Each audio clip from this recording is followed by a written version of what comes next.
ওসমান হাদি তার কপাল দেখেন, এক শুক্রবারে গুলি খেয়ে কোমায় চলে গেছে। শুক্রবারে মরলে কোনো কবরের হিসাব নিকাশ নাই। গুলি খাইছে শুক্রবারে, শেষ নিঃশ্বাসও ত্যাগ করছে শুক্রবারে। আল্লাহু আকবার। এক শুক্রবারে যেখানে তার কোনো সওয়াল জবাব মাপ, মুনকার নাকির তাকে প্রশ্ন করবে না। রমজানে মরলেও প্রশ্ন হয় শুধু ইল্লা ইয়াউমাল জুমআ, জুমার দিন। ওয়া আমিনাল ফাত্তান, আল্লাহ নবী বলেন জুমার দিন মরলে তার ওই যে পরীক্ষক মুনকার নাকির, তাদের পরীক্ষা থেকে সে মুক্ত হয়ে গেল। সে এতটা পারফেক্ট ইমানদার, এত ভালো ইমানদার, শুক্রবারের মরণ সে কপালে পাইছে। নরমাল ইমানদার হলে এটা পাইতো না। তো এই ওসমান ডাবল শুক্রবার পাইল। আল্লাহু আকবার। গুলি খেয়ে কমায় গেছে তাও শুক্রবার, আবার শেষ নিঃশ্বাসটা গেল তাও আবার শুক্রবার। সুবহানাল্লাহ। ডাবল রহমত আল্লাহ তারে দিছেন। এইটা একটা বার্তা আছে। কি আছে? বার্তা আছে। বাংলাদেশ নিয়ে তেইবড়ি যেগুলি করব, এগুলির খবর আছে ইনশাআল্লাহ। মনে করছে ওসমানরে মাইরা দিলে সবাই ভয়ে সব একেবারে চিমটি যাবে। সবগুলি যেগুলি বুলবুলিগুলি এখন বাজ পাখি হয়ে গেছে। এখন যেগুলি হরিণ ছিল সব ভয়ঙ্কর রয়্যাল বেঙ্গল টাইগার হয়ে গেছে। ঠিক না ঠিক? যেগুলি ভেড়া ছিল এগুলি এখন সিংহ। হ্যাঁ, কয়টা থামাবি? এগুলি ওমরের মুসলমান, হযরত ওমরের মুসলমান, খালেদ বিন ওলীদের মুসলমান। সুবহানাল্লাহ। ৬০,০০০ রোমান বাহিনী, রোমান সাম্রাজ্যের ৬০,০০০ বাহিনী আসছে মুসলমানদেরকে আক্রমণ করার জন্য। হযরত খালেদ বললেন, আবু উবাইদা আমারে ৬০ জন দাও। ৬০ জন, ৬০ জন নিয়ে গেছে। মোকাবেলা হবে কয়জনের লগে? ৬০,০০০-এর লগে। বৃত্ত করে গোল করে দাঁড়াইছে, যে সামনে আসে শেষ, খালি কাটতে আছে। হযরতে আবু উবাইদা দেখে যে শুধু ধুলি আর বালি আর তলোয়ারের চিকচিকি ছাড়া আর কিছু দেখা যায় না। দিন যখন মাঝামাঝি হলো, যুদ্ধের কোনো থামার নাম নিশানা নাই। লাশের উপর দিয়ে তিনি ঘোড়া দৌড়াইয়া গেলেন, আল্লাহর কাছে দোয়া করলেন, ও আল্লাহ, কোন মুসলমানের গায়ের উপরে যাতে আমার ঘোড়ার খুর না পড়ে। পরে ধুলিবালির ভিতরে তরবারির চিকচিকির ভিতরে গিয়া দেখে ৬০ জনের বৃত্তের মধ্যে একজনও ক্ষয় হয় নাই। ৬০ জনে দাঁড়ায় আছে, ধুমছে, লড়াই চলছে। রোমানদের ৩০,০০০ নিহত হয়েছে, বাকি ৩০,০০০ জান লইয়া পলাইছে। এইটা মুসলমান। এটা এই যে বাংলার মুসলমান, হযরত খালেদের মুসলমান। এগুলি ঠিক না? এগুলিরে খেপাইলে উপায় আছে? দুনিয়া কিয়ামত করেই ফেলাইবে এগুলিরে। এগুলি ঘুমাই রয়েছে, চুপচাপ রয়েছে, থাকতে দে। এগুলিরে মাইরা তোরা যে কি সর্বনাশ করতে আছো। ঠিক না বেঠিক?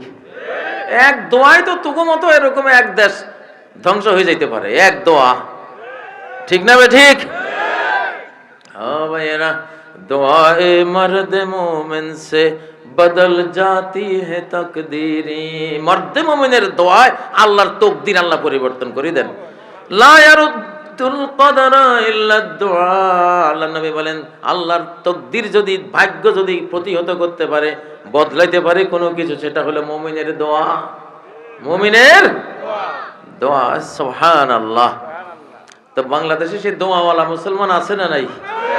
আছে না নাই? আপনারা কি মনে করেন হাসিনা সমস্ত পুলিশ তার, র্যাব তার, বিজেপি তার, সমস্ত সেনাবাহিনী তার, যত মন্ত্রী এমপি আমলা কামলা সব তার, এত সবের পরে পুরা ভারত তার পেছনে দাঁড়ানো, এটা এমনি চলে গেছে? ও ভাইয়েরা, জেলখানায় হঠাৎ করে একদিন মনে হলো, আমার বশিকপুর, আমার বাড়ির মধ্যে একজন বুড়ো ফকির আসতো। ফকির এসে খুব দুঃখীর একটা ডাক দিত সে, আল্লাহ করিম, লা ইলাহা ইল্লাল্লাহ মুহাম্মাদুর রাসূলুল্লাহ। এই গো মা গো, বোনেরা গো, কে আছেন গো, আমারে একটু সাহায্য করেন। মানে এমন দুঃখী ডাকসে দিত, আমরা ফলাফল সবাই চাল লইয়া যার যা আছে সুপার এলে আমরা দৌড়তাম। জেলখানায় গিয়ে ওই কথা মনে হয়েছে যে আল্লাহ তাআলা দুঃখীর ডাক সইতে পারে না। আল্লাহু আকবার। জানাদ সোজে ও শলাদার আবগেল, একজন মজলুমের আহ কি মারাত্মক জিনিস। ঢাকার একজন এমপি মন্ত্রী একজন খতিবের একটা থাপ্পড় দিছিল, গালিগালাজ করে একটা থাপ্পড় দিছিল। খতিব সাহেব কিচ্ছু কয় নাই, উপরের দিকে আল্লাহ শুনাইয়া খালি আল্লাহ ডাকটা দিছে। ওই লোক ওনারে থাপ্পড় দিয়া সামান্য একটু দূরে গিয়া নৌকা বা লঞ্চে করে কোথায় যাবে, কণ্ঠ বন্ধ হয়ে গেছে। নাম কইতাম না, কিন্তু আপনারা জানেন বাংলাদেশ সংসদের একজন মন্ত্রীর কণ্ঠ বন্ধ হয়ে গেছে, আর কোনো কথা নাই। যাক, হ্যাঁ, এইটার ইতিহাস হলো একজন ইমাম দুঃখীর ডাক। তা আমি যারা জেলখানায় ছিল এদেরকে দুঃখীর ডাক শিখাইতাম, তোরা দুঃখ ভরে আল্লাহরে ডাক দে। সত্যি কথায় একজন একজন টপ টপ টপ করে সব দুঃখীরে আমরা বাইরে গেছি, কোনো শক্তি আটকাইতে পারে নাই। তো আল্লাহর মুমিন বান্দা, আল্লাহ যে ইব্রাহিম আলাইহিস সালামের তারিফ করছেন, ইন্না ইব্রাহিম লাহালিমুন আওয়াহুম মুনিব। আওয়াহ হালিম, বড় ধৈর্যশীল, আওয়াহ বড় দুঃখী, ভাঙ্গা মন নিয়ে সে চলতো আল্লাহর জন্য। আল্লাহর দিদার, আল্লাহরে দেখে না, সে খুব দুঃখ নিয়ে থাকতো দুনিয়াতে আমার জন্য, তার মনে খুব দুঃখ থাকতো।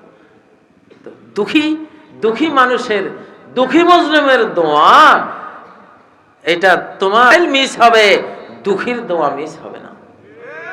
তোমার কি এর অর্থ হলো দুঃখী মানুষের একটা ডাক, সে বেঈমান হলেও আল্লাহ তার ডাক শুনে, মুসলমান হলে তো কথাই নেই।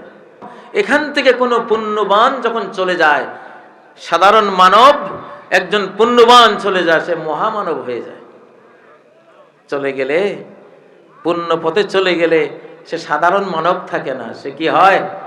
মহামানবে পরিণত হয়। উসমান হাদি সেটাই দেখাই গেল।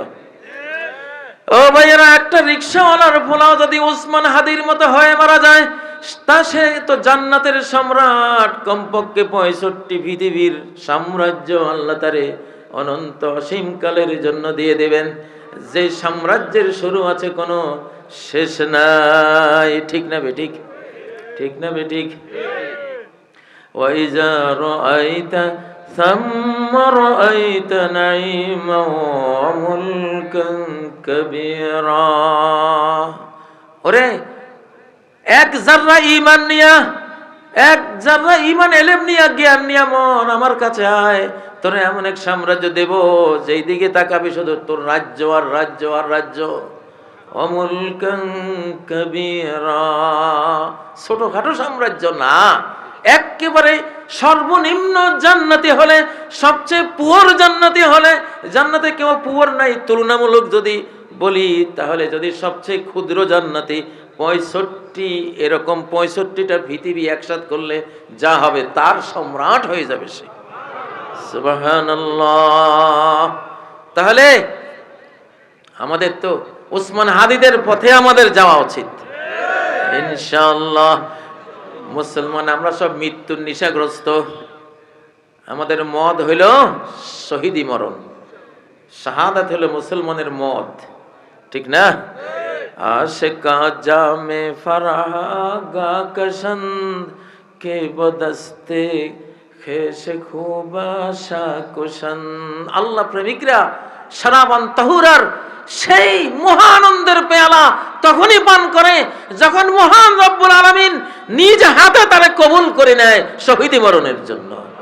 ঠিক না বে ঠিক? মরণ তো একদিন আছে নাকি? হায়াতের আগে কেউ মরে, আর হায়াত শেষ হলে কেউ বাঁচে? কেউ বাঁচে না।